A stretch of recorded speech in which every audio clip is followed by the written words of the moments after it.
Hi, Mike's Carburetor Parts here. I'm going to talk about the Autolite 4100 and some of the common problems with these that we have run into. So the first one I want to talk about is flooding. Now flooding is when the float bowl, which is right here, gets too much gas and it starts flowing out in places that it shouldn't be in the 4100, such as a vent tube. Might be coming out the top. Might be just a lot of gas getting into the bore. The throttle shaft, leaking out through the throttle shaft. Those things are not meant to be sealed, so it could come out through there and anywhere like this vent here. And one thing you might see is a whole lot of black smoke. That means it's probably running too rich or it's flooding. So what are some of the things that cause flooding? The number one thing we have noticed that causes it is a bad needle and seat, which is right in here. Okay, so what causes a bad needle and seat? Well, you may have put pressure on it when adjusting your float, and that can damage the vite and tip. It may just have dirt into it,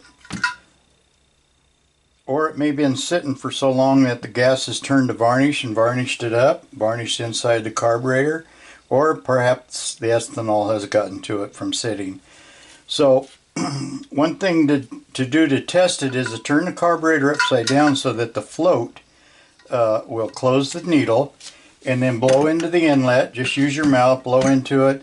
You're looking at about 5 pounds maybe, so don't go crazy with it. And you should feel pressure. Now if you blow hard enough it's going to blow through, but if you're not getting any pressure, then it's definitely leaking. So the other thing, if you think it's dirt, try blowing a little compressed air through here.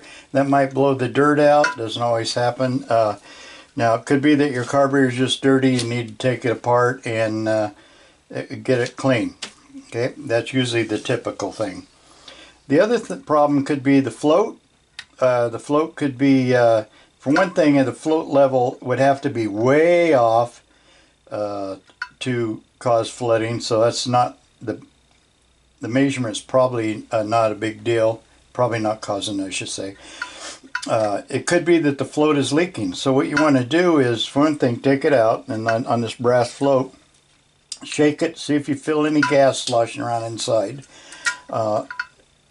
Also, heat up a pan of water prior to boiling, immerse the float, and look for any bubbles coming out of it. And that, if any bubbles, then you got a sinking float, so to speak. Okay, the other thing is a fuel pump. Fuel pump may be putting out too much pressure. Now, new fuel pumps are especially suspect.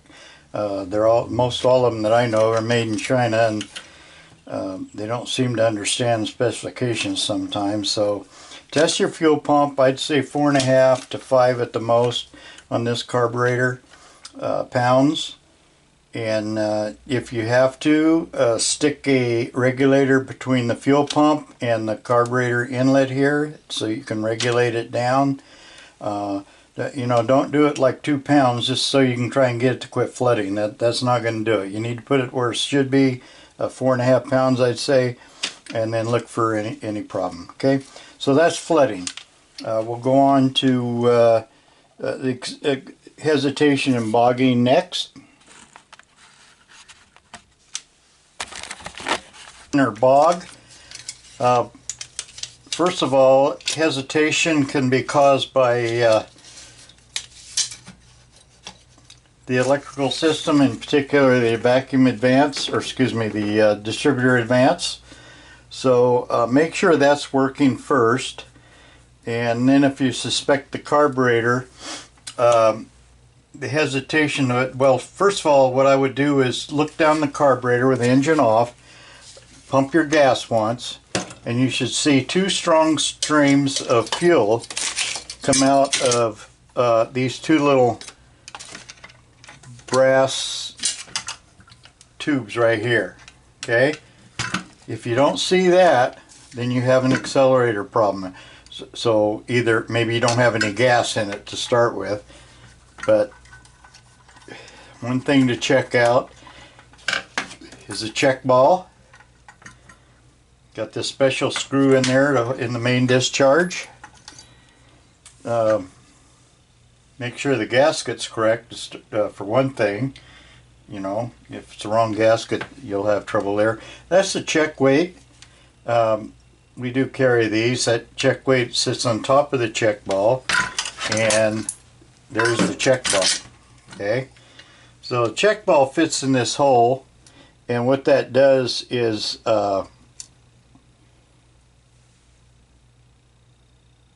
keeps the fuel from being siphoned into the intake when you're not accelerating.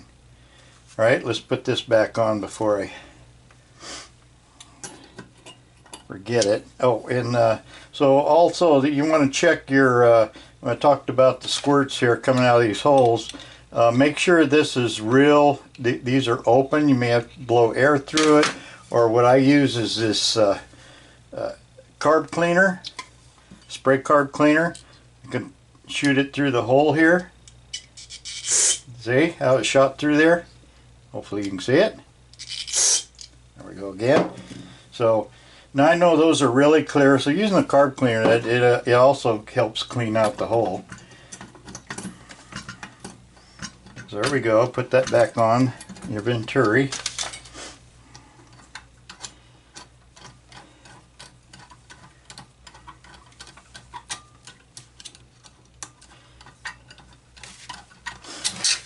Now fuel is fed from here, from your accelerator pump diaphragm.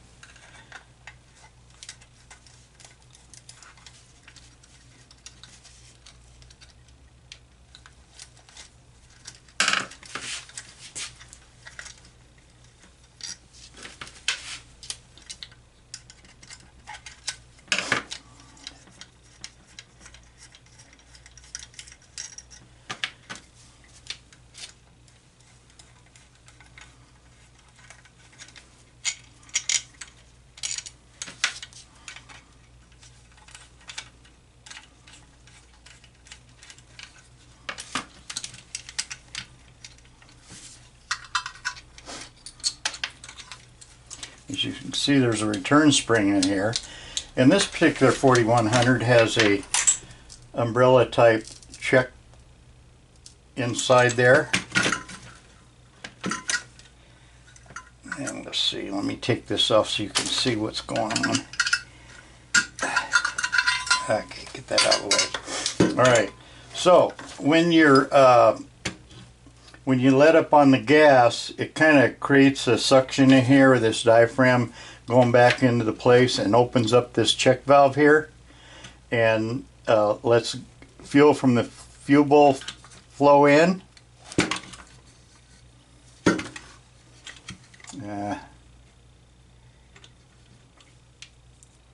Gotta wet the tip on it.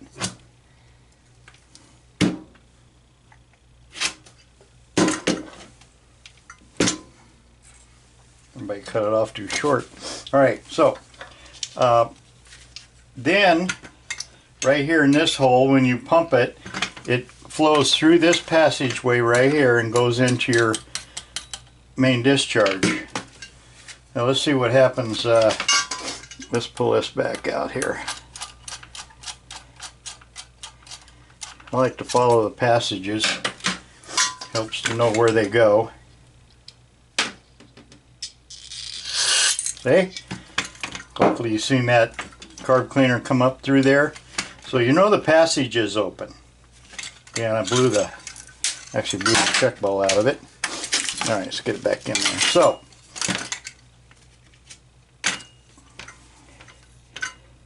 when you're rebuilding or you want to check your accelerator pump circuit and make sure it's working, what you want to do is get in there.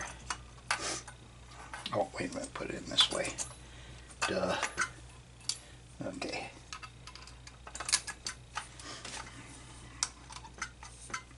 Well, I'm sorry, getting ahead of myself.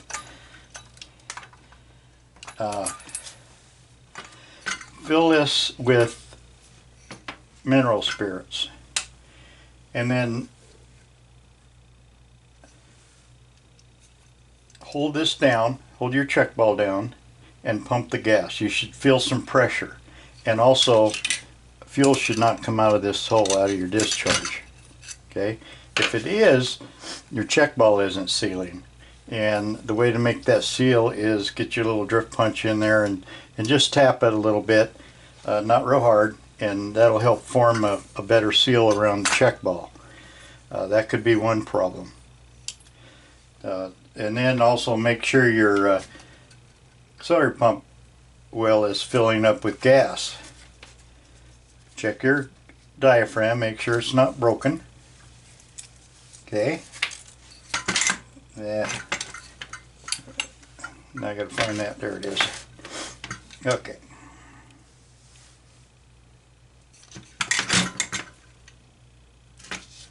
So that's how your auxiliary pump works. So if you get a bog or a hesitation, it could be something like that. And if you're getting two good streams coming out, then I would go look at the electrical more than anything. Okay, put that back in there.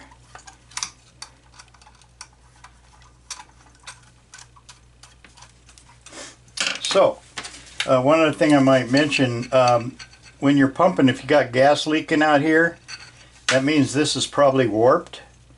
You can put it in a vise, apply a little heat on it, and then cinch it down a little tighter in the vise, and then let it cool off. Then that'll flatten it off. Also, you can take a flat file and run a flat file over it, paying attention to the corners mostly. The corners is where it's going to be high from people tightening it down too tight, and that'll take care of that.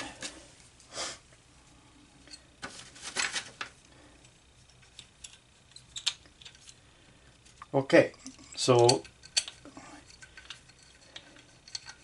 that tells you about a hesitation or a bog. Next thing we'll talk about is hard starting.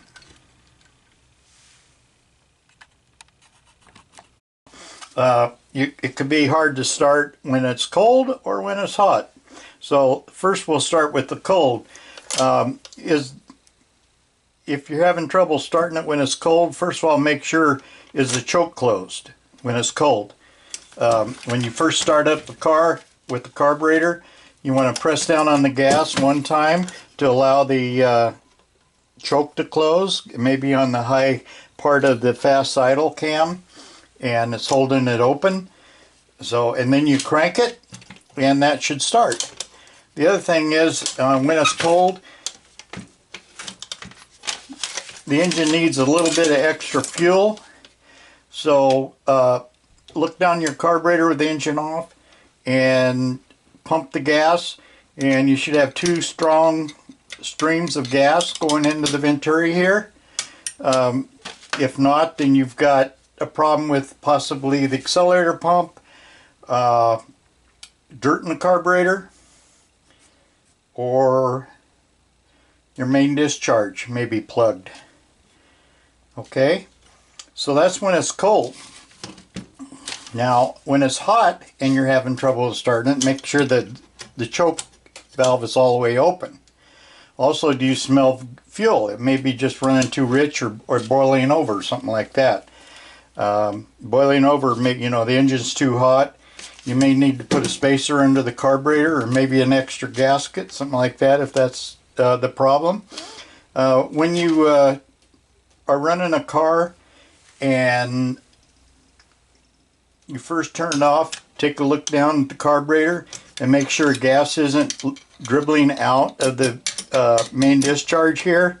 If it is, then your main discharge is leaking, and you'll have to take care of that part. So if you suspect it's kind of flooded and it's hot, then press the gas all the way to the floor. That allows the throttle valve to open all the way, and crank it for a few seconds, let it rest for a few seconds, and crank it again. Don't just keep cranking. You're going to burn out your starter if you do that.